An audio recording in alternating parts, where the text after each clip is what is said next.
tous et bienvenue pour une vidéo tuto Python avec la calculatrice et cette fois-ci ça sera avec la Casio, la Graph 90 Plus. Donc dans cette première vidéo on va voir en détail un petit peu comment est-ce qu'on peut coder du Python puis après on fera un petit test pour voir un petit peu comment ça fonctionne. Voilà donc pour trouver Python dans la calculatrice vous allez sur menu tout simplement et vous allez chercher le menu Python qui se situe ici.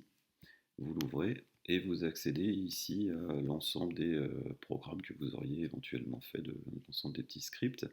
Donc pour créer un nouveau script, vous aurez plus qu'à cliquer sur F3 pour en ouvrir un existant sur Open et puis pour en faire tourner un qui existe déjà, vous aurez qu'à appuyer sur Run. Donc là, on s'en crée un pour vous montrer un petit peu comment ça fonctionne. Vous lui donnez un nom, donc toujours utiliser un nom évocateur. Hein, si vous avez plusieurs scripts, il faut après s'y retrouver quand même.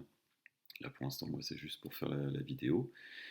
Voilà un petit peu comment se compose l'interface et ben, on va devoir entrer notre script ici.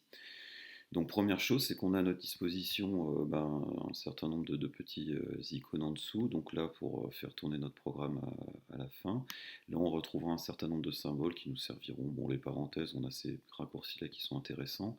On aura les crochets qu'on va pouvoir utiliser, les deux points, euh, et ainsi de suite. Donc quelques petits opérateurs qu'on peut trouver. Ici, on va retrouver un certain nombre de caractères qu'on peut trouver en principe ici, mais voilà, vous les retrouvez aussi dans cette partie-là. Ici, vous pourrez passer de majuscule à minuscule.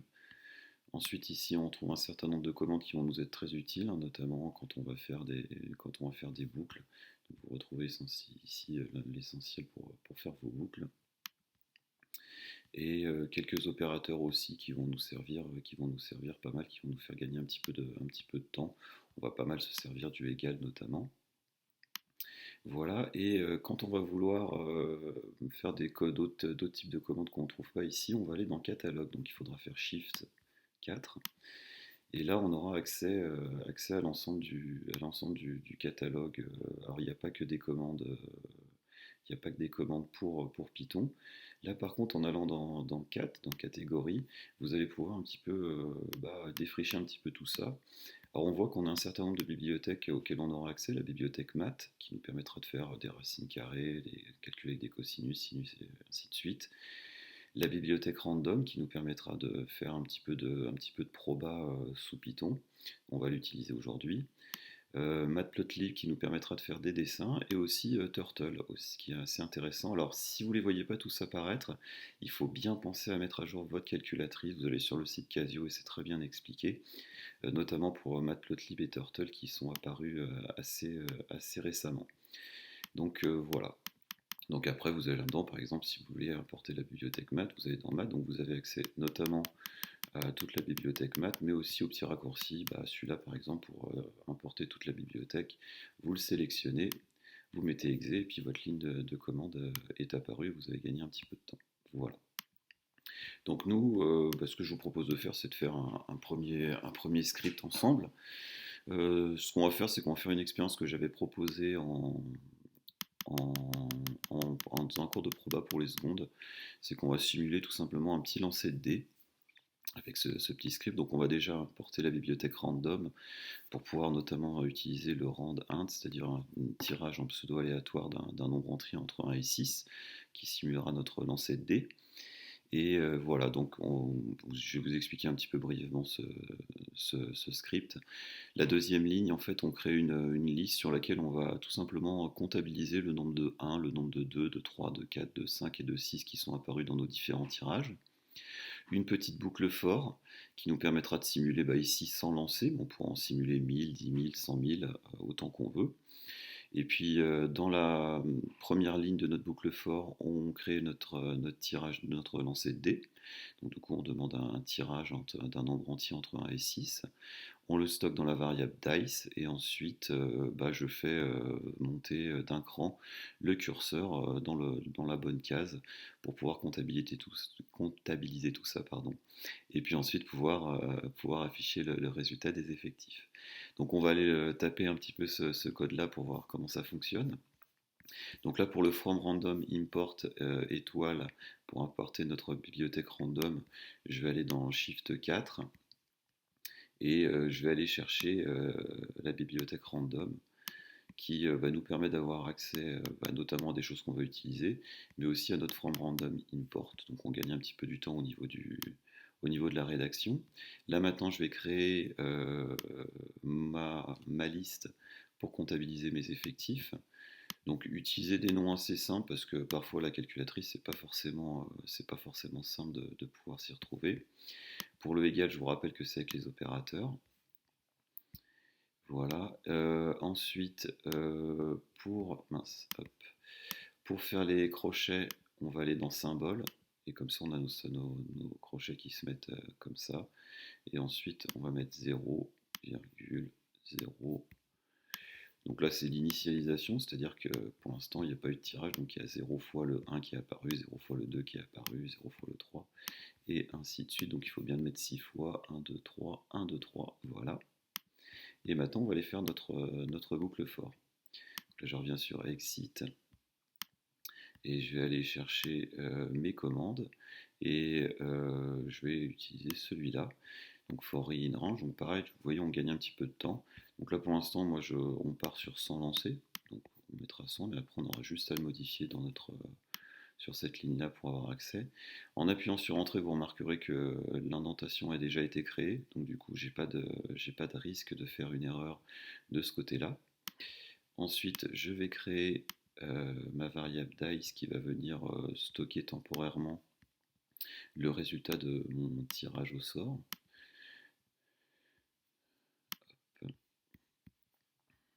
Donc là, bien penser à remettre exit à chaque fois pour avoir accès à l'ensemble des choses. Voilà. Ensuite, pour le rand int, on peut très bien aller dans le catalogue.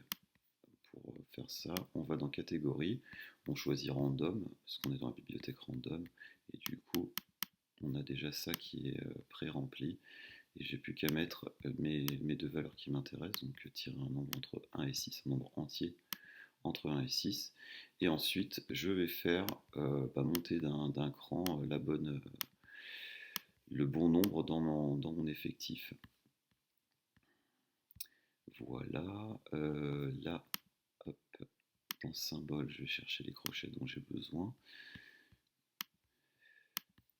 Alors je fais comme si là je tapais sur la calculatrice, qui n'est pas très très pratique, mais c'est pour ça que pour des petits codes c'est très bien. Il ne faudra pas hésiter quand vous avez des petites lignes de code sur vos exercices, regarder un petit peu, les tester.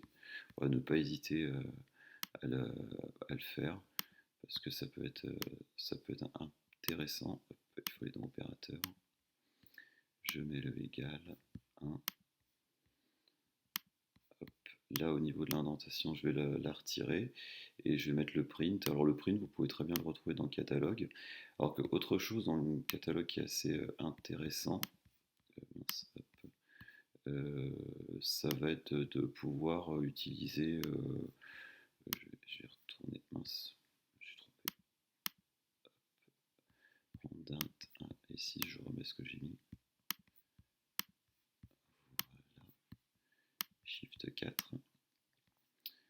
C'est de pouvoir utiliser la recherche. Donc là, je remets tout.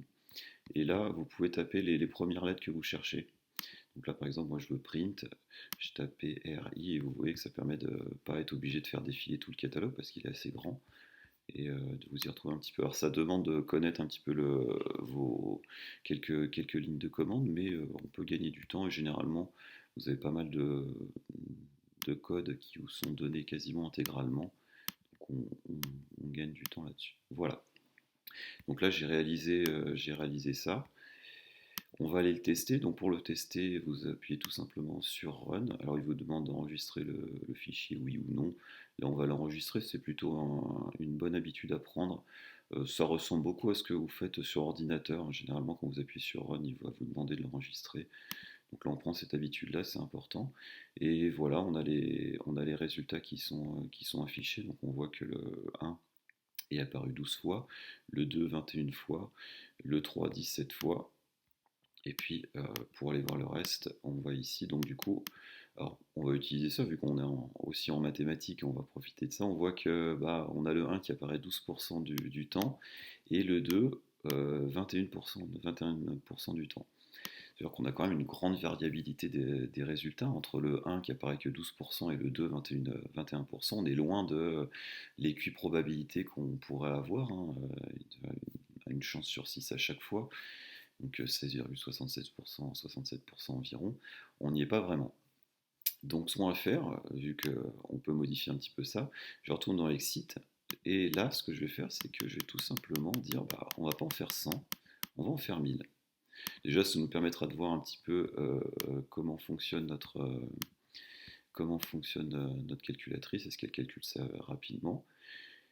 Voilà, je le fais tourner. Donc là, il me redemande. Je lui dis oui, on enregistre, c'est mieux. Et voilà, donc vous voyez que les calculs, les 1000 simulations ont été faites assez rapidement. Et ce qu'on remarque là, alors si je prends le plus petit des nombres, hop, c'est 148. Et le plus grand, on doit être à 175. Donc on voit que ici, bah, la fourchette s'est nettement rapprochée. On a des nombres nettement moins dissipés. On est à 14,8% et puis au max à 18,9%. Donc c'est nettement plus rapproché. On va continuer, tant qu'on y est. On va faire 10 000 lancers. On va regarder un petit peu si la calculatrice arrive à suivre. Donc là, voilà, il faut bien penser, il y a le petit alpha, donc par défaut, elle se met sur les caractères. Donc on fait 10 000 lancers, on fait tourner, on enregistre. Là, du coup, elle est en train de les faire. Et puis voilà, on a nos résultats. Et pareil, ce qu'on remarque, bah, c'est que nos nombres se rapprochent encore de plus en plus. Et là, par contre, on voit qu'on se rapproche vraiment de ce fameux une chance sur 6, hein, ce 16,67% qu'on a. euh, avec tous ces lancers-là. Donc ces valeurs-là, une chance sur 6 qu'on dit, c'est valable que pour un très grand nombre de lancers, cette valeur théorique, ce qu'on appelle la loi des grands nombres sans rentrer dans les détails. Mais voilà, on commence, donc avec Python, on peut arriver à le montrer un petit peu et avoir accès un petit peu à ça. Voilà, donc bah, je vous remercie d'avoir suivi cette vidéo. Je vous en proposerai d'autres pour découvrir d'autres fonctionnalités Python avec la Casio. Et puis pareil, on fera des petits codes et puis je vous proposerai aussi un petit exercice corrigé. Voilà, passez une bonne journée. Au revoir.